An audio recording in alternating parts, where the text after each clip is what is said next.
Comenzamos. Buenas noches, estimados participantes. Bienvenidos al segundo encuentro síncrono del trimestre 2025-3 para la unidad curricular Psicología de la Personalidad 2, secciones 1 y 2. Quien les habla, la profesora y tutora Yosbeli Vázquez.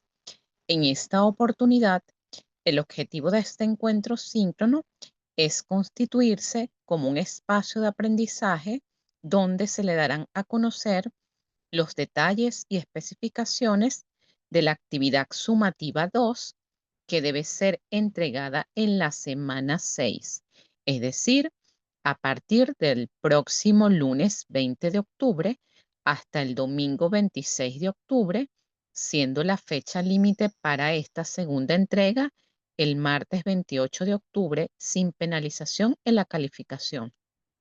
Esto significa que la actividad estará disponible desde el lunes 20 hasta el martes 28 de octubre.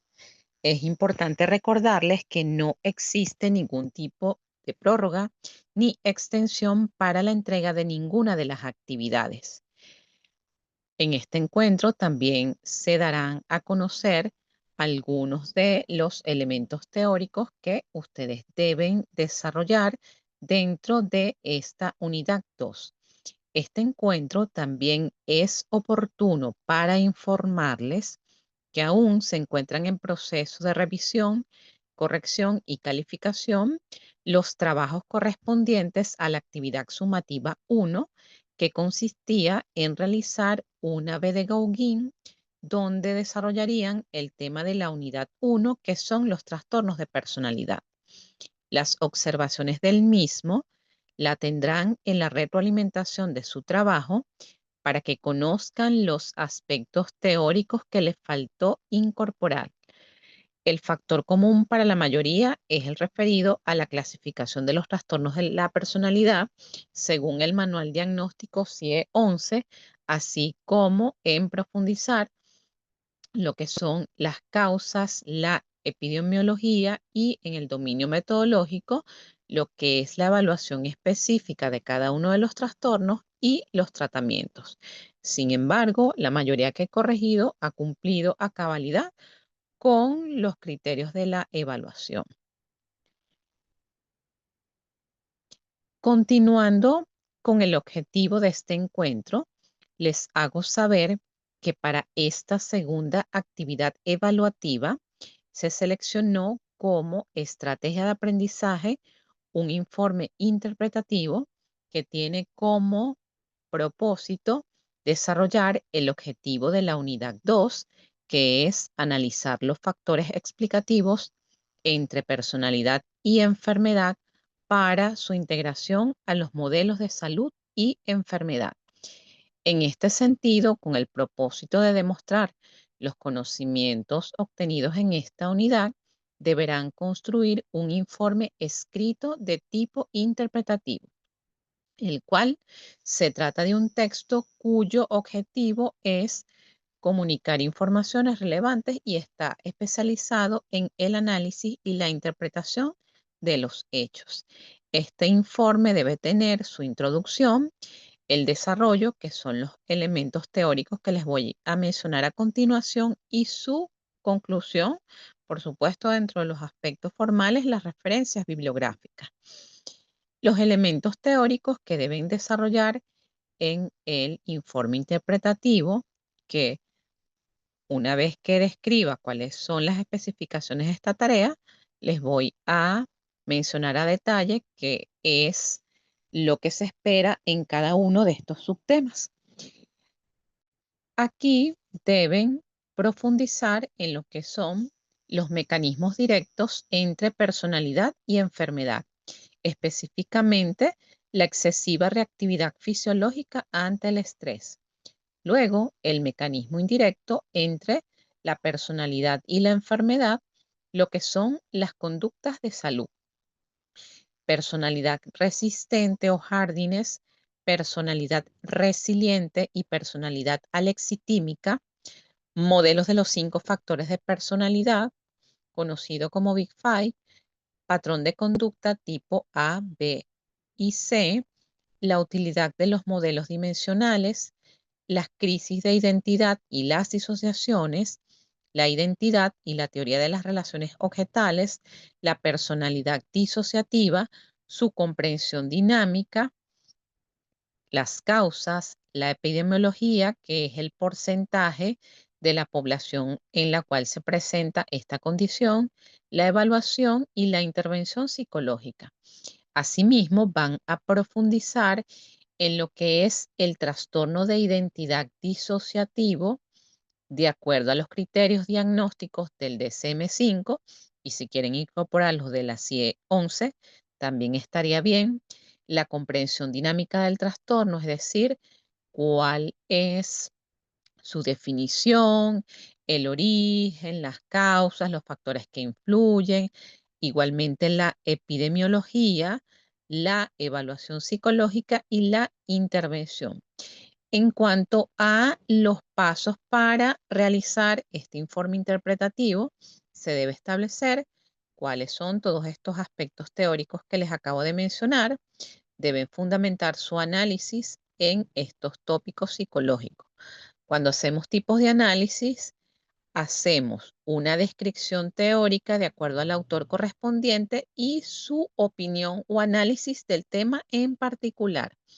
Es importante recaudar o que toda la información esté descrita de acuerdo a lo que indican o lo que proponen los manuales de psicología de la personalidad, las distintas publicaciones en revistas arbitradas, como todas las revistas de psicología clínica, de personalidad, de psicoanálisis, papeles del psicólogo, entre otros. El manual base para esta tarea son los contemplados. Se los voy a dejar dentro de los recursos de consulta, el Manual de Psicología de la Personalidad, la compilación realizada por Bermúdez y otros autores. ¿Cuáles son las disposiciones de forma de este informe? Debe contener una portada institucional. Esta portada institucional, de acuerdo a los parámetros de la universidad, lleva unas especificaciones. No contiene ningún tipo de imágenes. Toda el texto debe estar escrito en Arial 12, incluida esta portada institucional. El desarrollo de este trabajo es de mínimo 12 páginas y máximo 20 páginas solamente de desarrollo. Es decir, que sin contar la portada, la introducción y el desarrollo, tienen bastante amplitud para desarrollar su trabajo. Por supuesto, deben desarrollar cada uno de los temas planteados. Es importante seguir las normas de realización de trabajos de pregrado de la universidad. Todo el texto debe estar escrito en letra Arial 12, interlineado de espacio y medio, excepto, por supuesto, la portada institucional, en formato institucional. ¿Qué quiere decir este formato institucional? Que todo el trabajo debe estar configurado con un margen de 4 centímetros el superior e izquierdo y de 3 centímetros el derecho e inferior. Esto lo hacen en el diseño de página. ¿Cuáles son los criterios formales de evaluación para esta tarea? En primer lugar, la introducción. En esta introducción, ustedes van a explicar el objetivo de la unidad 2, los aspectos teóricos que van a describir en su informe. En las introducciones no se realizan definiciones. El siguiente criterio de evaluación es la calidad de la información. Y esto se refiere a que cada aspecto teórico que se les plantea para desarrollar deben contener o debe corresponderse con lo que indican los manuales de psicología de la personalidad.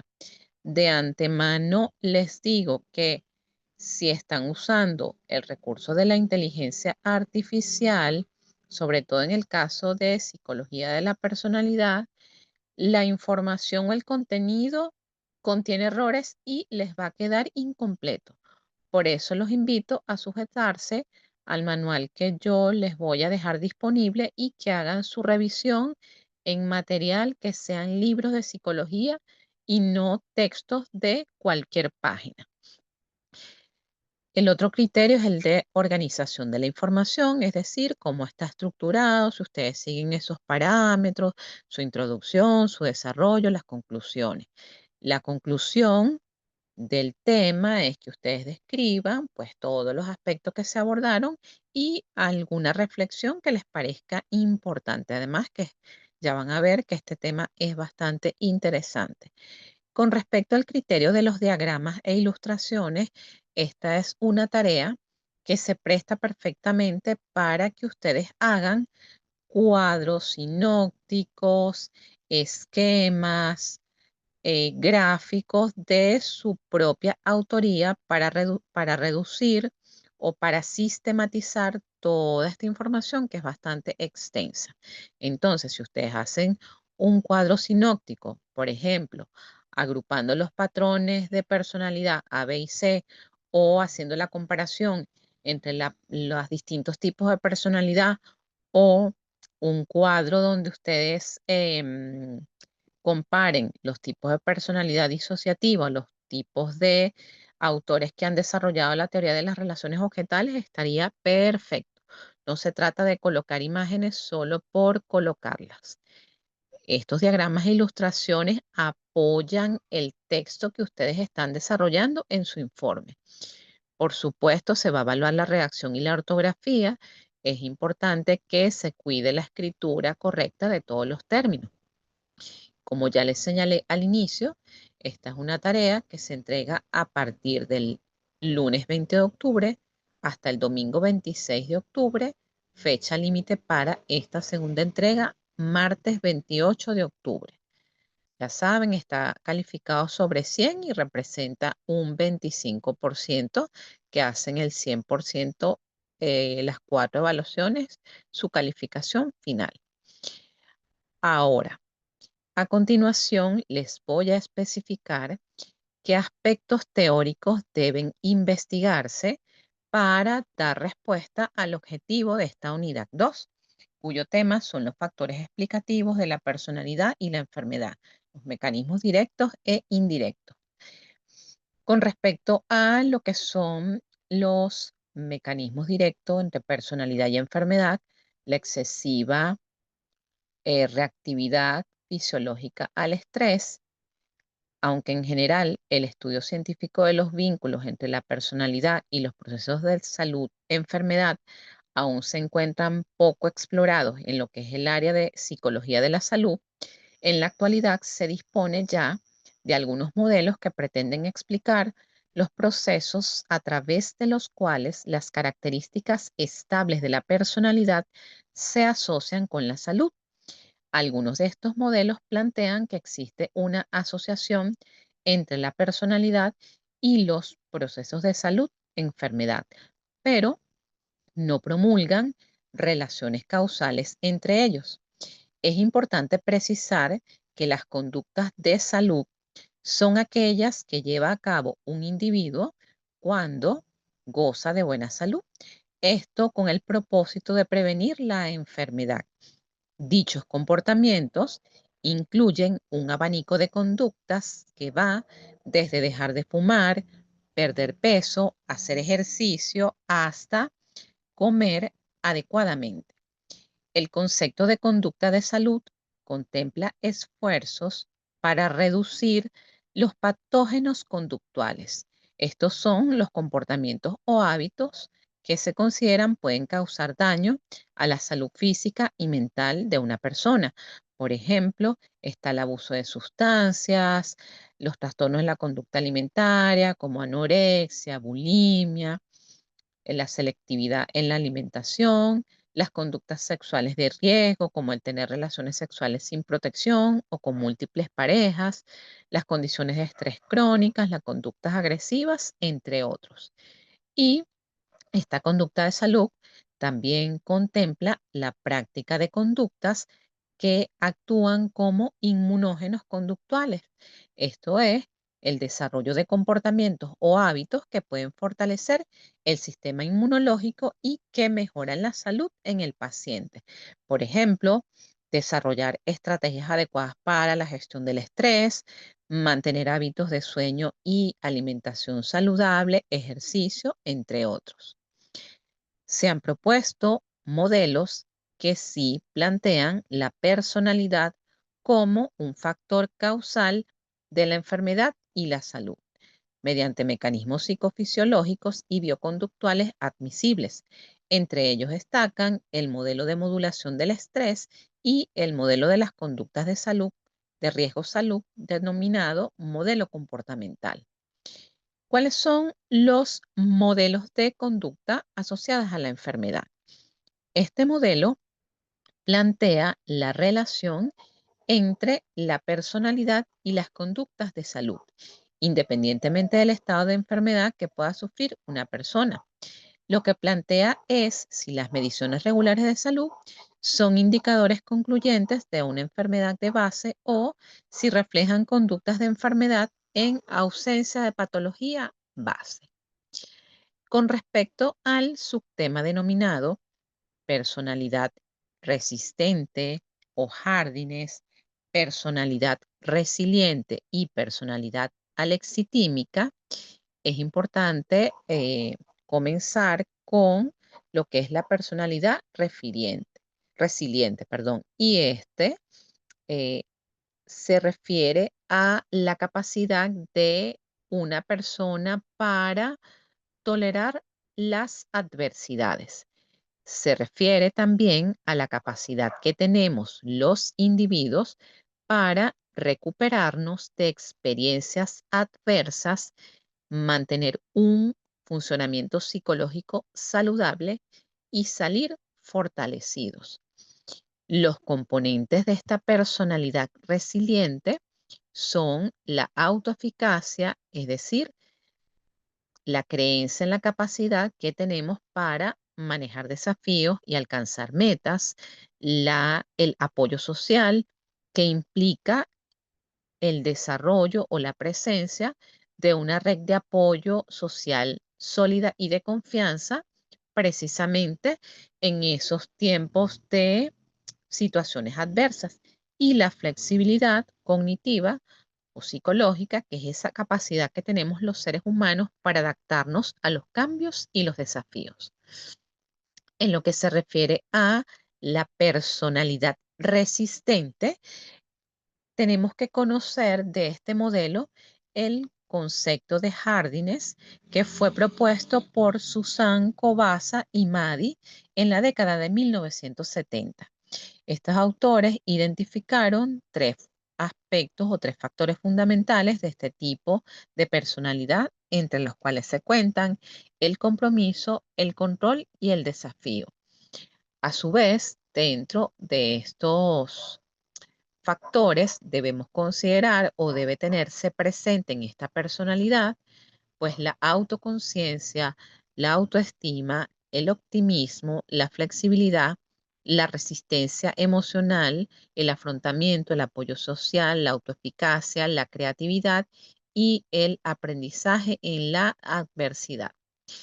En lo que se refiere a la personalidad alexitímica, este es un concepto o una conceptualización que parte del término denominado alexitimia, que se refiere a la incapacidad de verbalizar y experimentar emociones.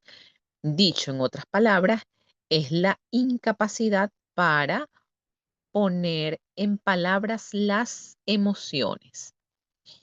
Esta teoría de la alexitimia fue propuesta por Peter Sifnoff, quien considera que la alexitimia puede ser resultado de dificultades emocionales, de dificultades en el desarrollo emocional durante la infancia y la adolescencia, con la presencia de experiencias traumáticas y un estilo de crianza muchas veces autoritario, donde se ha restringido la expresión emocional en ese niño y adolescente. Cuando hablamos de estos tipos de personalidad, no podemos dejar de mencionar lo que es la teoría psicosomática de Franz Alexander. De acuerdo a este autor, los trastornos psicológicos pueden manifestarse como síntomas físicos. La relación mente y cuerpo es bidireccional. Los conflictos emocionales no resueltos pueden manifestarse como síntomas físicos. Las personalidades resistentes y resilientes pueden tener mayor capacidad para gestionar el estrés y las emociones negativas, lo que puede reducir el riesgo de mostrar o desarrollar enfermedades relacionadas con el estrés. Por otra parte, la personalidad alexitímica puede más bien aumentar el riesgo de desarrollar enfermedades relacionadas con esos conflictos no resueltos. Estos tres tipos de personalidad que acabo de mencionar son aproximaciones teóricas que se han desarrollado en psicología de la personalidad y la salud para describir aquellos patrones de comportamiento y características de personalidad que pueden influir en la forma en la cual las personas afrontan el estrés y las situaciones de adversidad. Hablemos ahora de lo que es el subtema de el modelo de los 5 factores de la personalidad o conocido como modelo de los 5 grandes o Big Five. Este es un enfoque que describe la personalidad en 5 dimensiones. Y esas dimensiones son el neuroticismo, la extraversión, la apertura a la experiencia, la amabilidad y la conciencia. El neuroticismo es esa tendencia a experimentar emociones negativas como la ansiedad, la depresión y la ira. Se propone que las personas con alto nivel de neuroticismo pueden ser más propensas a experimentar estrés y ansiedad. La extraversión es un rasgo que indica tendencia a que la persona se muestre sociable, asertivo y que busque la interacción con los demás. La apertura a la experiencia es esa tendencia a mostrarse abierto ante las nuevas ideas, experiencias y perspectivas. La amabilidad es esa actitud y esa disposición para ser compasivo, cooperativo y empático con los demás.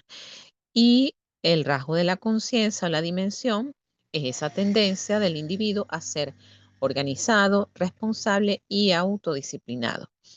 Este modelo teórico de los 5 grandes proporciona un marco teórico para entender cómo las dimensiones de la personalidad pueden influir en estas conductas de salud y enfermedad. La comprensión de este modelo va a permitir desarrollar intervenciones más efectivas para promover la salud y prevenir enfermedades.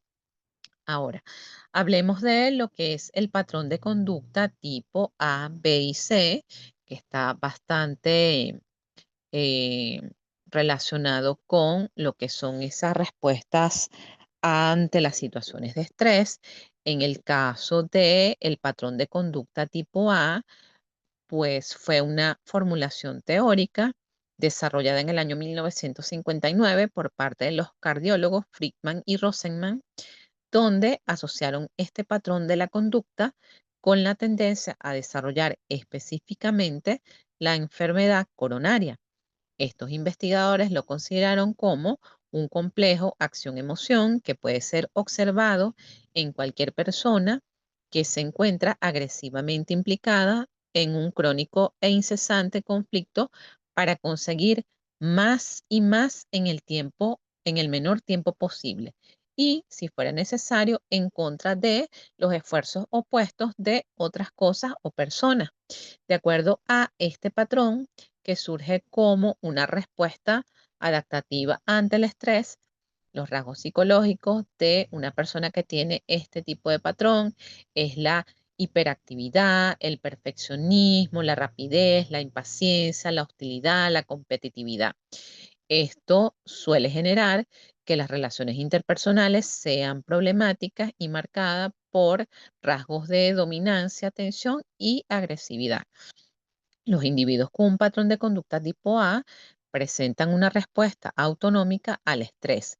Esto por la activación del sistema simpático adrenal y están propensos a padecer enfermedades cardíacas.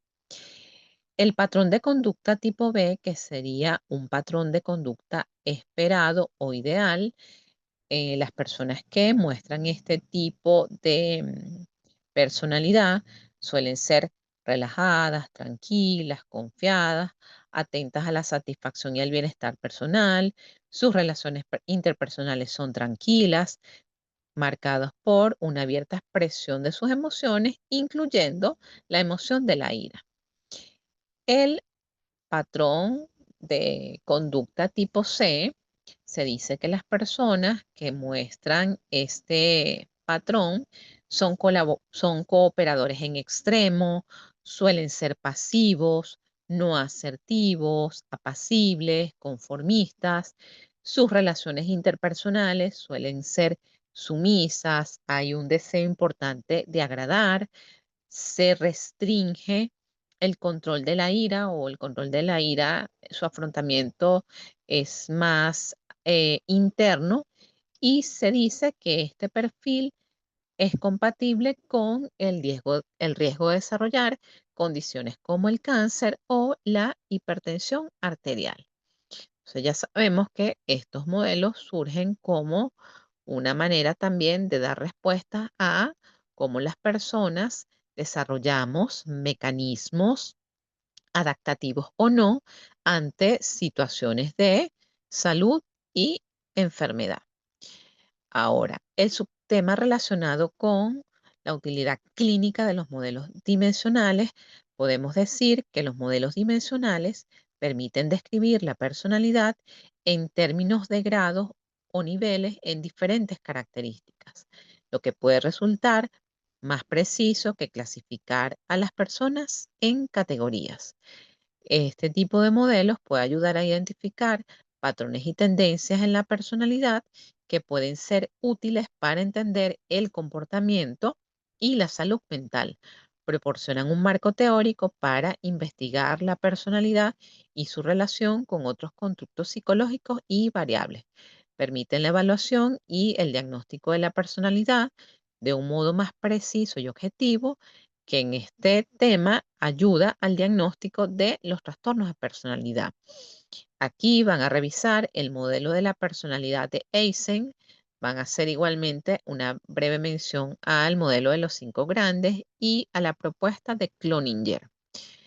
Con respecto a lo que son las crisis de identidad y las disociaciones, podemos decir de este último que es un estado de confusión o dudas sobre la identidad, valores, creencias u objetivos. Puede ser desencadenadas por cambios evolutivos. Por ejemplo, la adolescencia es una de ellas por los divorcios, por las pérdidas o duelos. La búsqueda de identidad forma parte de la crisis normativa de la adolescencia, es decir, que ese es su em, el principal logro o lo que tiene que consolidar a esa edad, que implica encontrar un sentido de propósito y significado de la vida, que es una situación que nos podemos volver a encontrar en aquellos momentos de conflictos de pareja, divorcio o pérdidas por muerte de alguien significativo o un familiar. Cuando hablamos de las disociaciones, no podemos dejar de mencionar que este es un mecanismo de defensa que implica la separación de los pensamientos, sentimientos o experiencias de la conciencia. En el contexto de las crisis de identidad, puede convertirse en un patrón de comportamiento que se desarrolla como una forma de afrontar la confusión y el dolor emocional que puede estar asociado a esta crisis de identidad. Esto puede llevar a una desconexión de la propia identidad, lo que puede dificultar la formación de una identidad coherente y estable.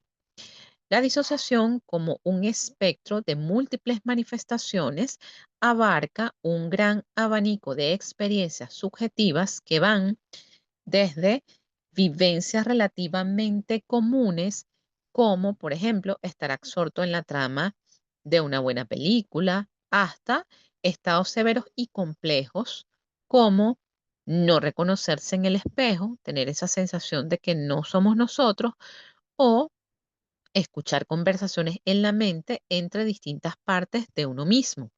Las experiencias disociativas comunes son entendidas desde un proceso de disociación, entre comillas, normal, que forma parte de la misma experiencia humana y se conceptúan como formas leves de absorción. Ahora, con respecto a lo que es el subtema identidad y teoría de las relaciones objetales, que es un concepto fundamental tanto para la psicología del desarrollo como la psicología clínica, es importante revisar que existen varios autores, van a ubicar que esto ha sido una propuesta de grandes psicoanalistas como Melanie Klein, Donald Winnicott y Robert Feuerbach. Estos autores sostienen que la identidad se forma a través de interacción con objetos, entendiendo como objetos personas y experiencias en el entorno. De acuerdo a esta teoría de las relaciones objetales, la identidad se forma a través de la internalización de los objetos en la infancia. Y esta internalización de los objetos en la infancia es la presencia de esas personas significativas. Y estas personas significativas son los cuidadores principales, que casi siempre son los padres, pero pueden ser los abuelos, los tíos o en el caso de los niños que están institucionalizados, pues las personas bajo las cuales están responsables su cuidado. Estos objetos internalizados pueden influir en la forma en que nos percibimos a nosotros mismos y a los demás. Asimismo, las relaciones tempranas con los cuidadores juegan un papel crucial en la formación de la identidad. La calidad de estas relaciones es la base de la seguridad en sí mismo y la estabilidad de la identidad. Esta teoría de las relaciones objetales sugiere que el self, que es un concepto que van a encontrar dentro de la orientación psicodinámica, se refiere a la experiencia subjetiva de ser una persona única y consciente de sí misma. Es la entidad que experimenta pensamientos, emociones y sensaciones y que tiene una identidad y continuidad a lo largo del tiempo. Esta este concepto del self se desarrolla a través de la interacción con estos objetos. Es decir, que esa conciencia de nosotros mismos lo hacemos en relación con ese vínculo que tenemos con esos objetos o esas figuras significativas. De acuerdo a esta teoría, la forma en que nos relacionamos con los demás va a influir en lo que es nuestra autoimagen y nuestra identidad. Esta teoría de las relaciones objetales tiene sus raíces en el psicoanálisis y en la obra de Sigmund Freud, el cual sentó las bases para comprender la importancia de la infancia y las relaciones tempranas y los procesos inconscientes en el desarrollo humano.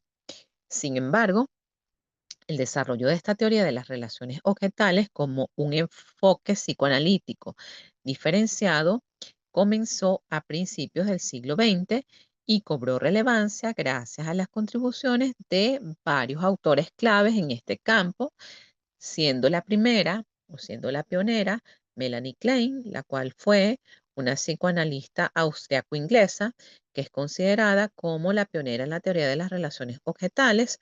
Su trabajo se centró en la relación temprana madre-hijo y cómo las fantasías inconscientes y los objetos internos influyen en el desarrollo psicológico de una persona. Esta autora introdujo los conceptos de pecho bueno y pecho malo.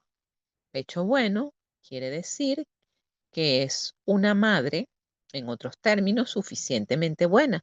Es decir, es una madre nutritiva y es una madre capaz de satisfacer las necesidades emocionales, materiales y psicológicas del niño. El pecho malo viene a ser esta madre que, entre comillas, que es mala, mala porque no tiene la capacidad para poder satisfacer todas esas necesidades que deben cubrirse en el niño.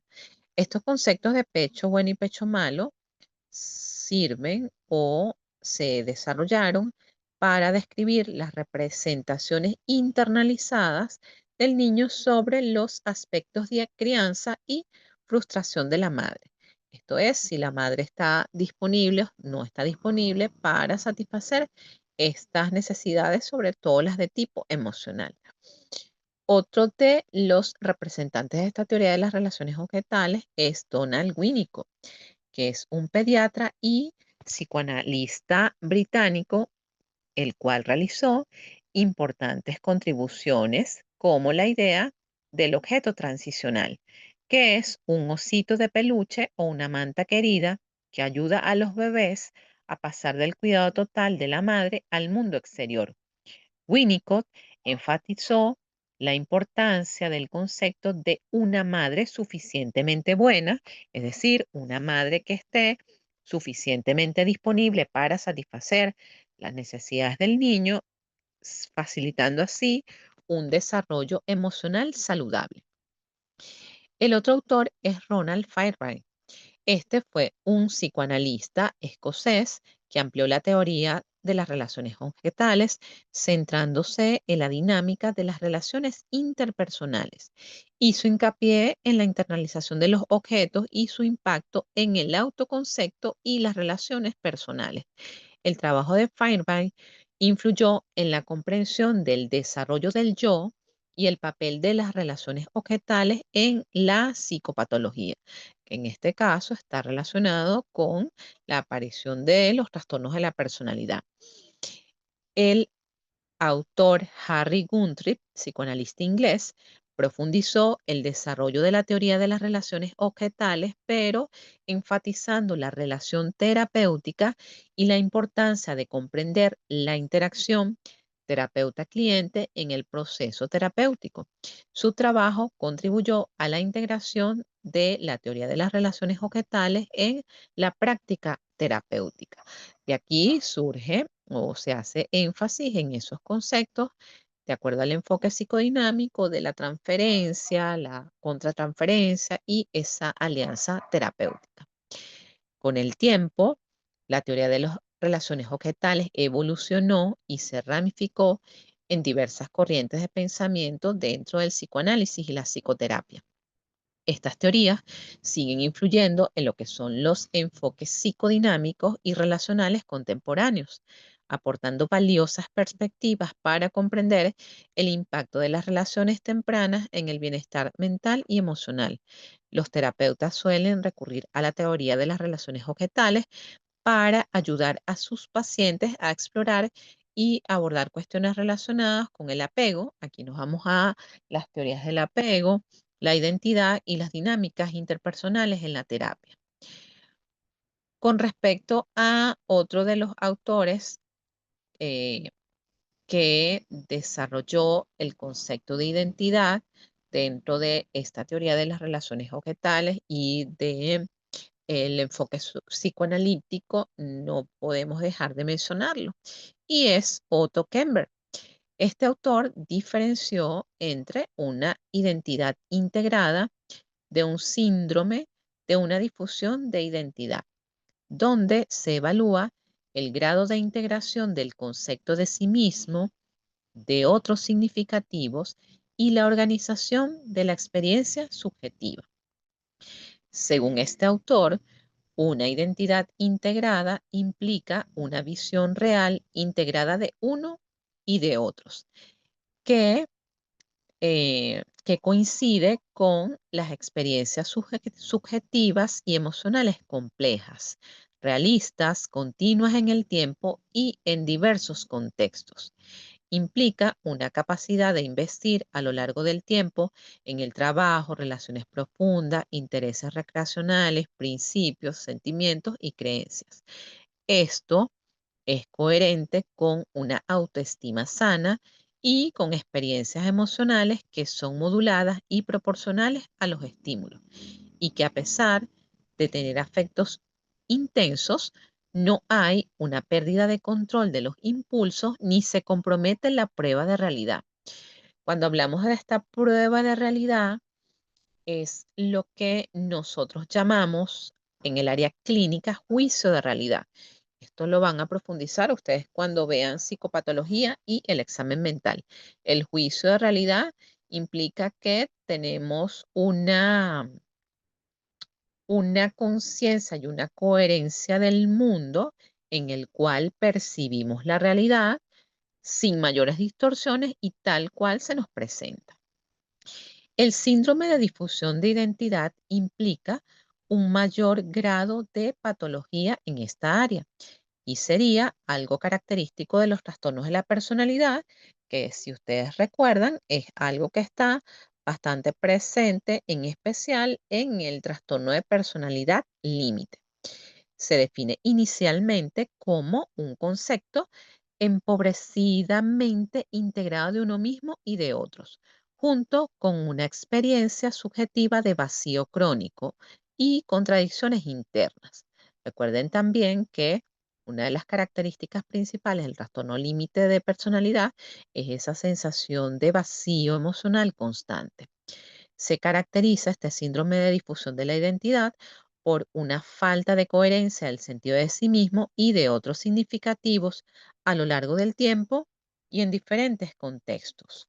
A su vez, se observa un escaso y dificultoso investimento en proyectos profesionales, recreacionales, interpersonales, sexuales, junto con valores inconsistentes e inestables que cambian dramáticamente según los estímulos presentes. La teoría de las relaciones objetales combina el temperamento con las experiencias afectivas tempranas del sujeto con sus cuidadores. Estas se van internalizando en la mente y así generando una representación sobre cómo es el mundo, cuán peligroso o contenedor puede ser. La cualidad de las relaciones objetales van a depender en gran medida de las primeras experiencias afectivas entre el cuidador y el niño y van a manifestarse en las creencias, expectativas y capacidades del individuo en organizar las relaciones interpersonales, así como en esa capacidad de establecer una relación estable, mutua y de intimidad. Mientras más sana sea la personalidad, mayor será la capacidad de depender y entregarse a otros de manera recíproca, así como apreciar y comprender las necesidades del otro. Lo anterior va a permitir que predomine una posición depresiva en la mente, propio de las organizaciones normales de la personalidad, y se manifiesta de manera profunda en las relaciones, en la sexualidad, así como en esa capacidad de disfrutar e intimar.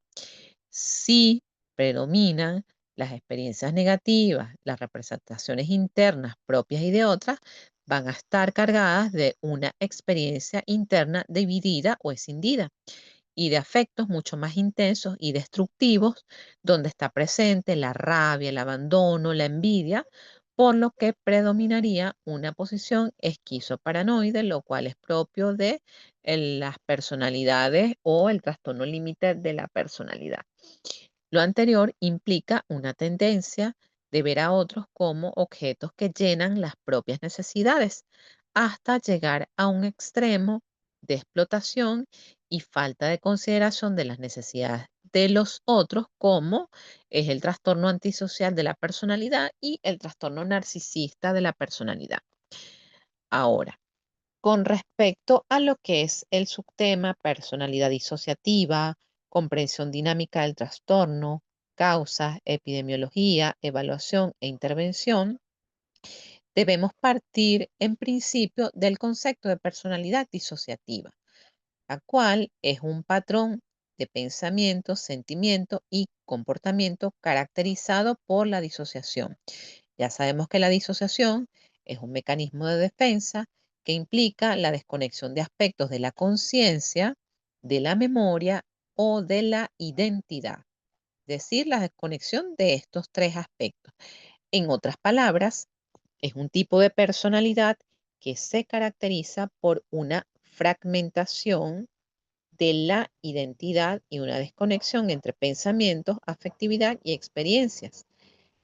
De acuerdo a lo que reporta la literatura, este tipo de personalidad suele desarrollarse o aparecer a partir de la vivencia de experiencias de trauma infantiles, en el que la disociación suele utilizarse como una forma de afrontamiento ante aquellas situaciones que son vivenciadas como perturbadoras.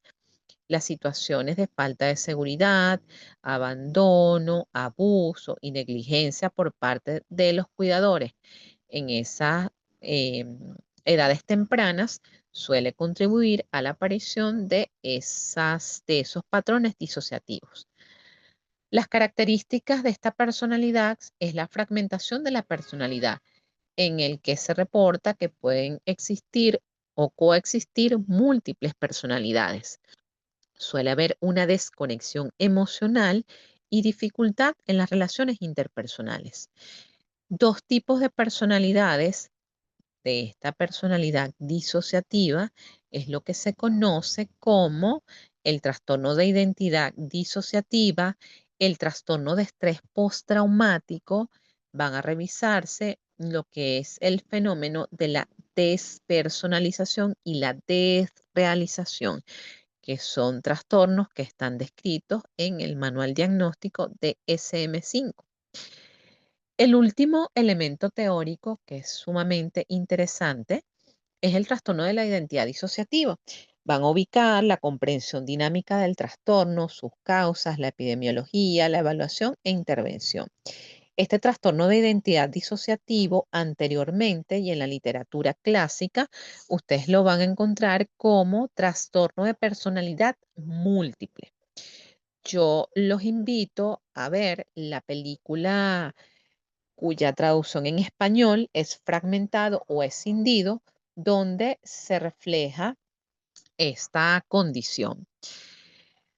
Para caracterizar este trastorno de identidad disociativo, podemos decir que la característica fundamental y diferencial de este trastorno es la alteración de la identidad por la presencia de dos o más aspectos de personalidad bien definidos que están presentes y que pueden tomar el control de la persona.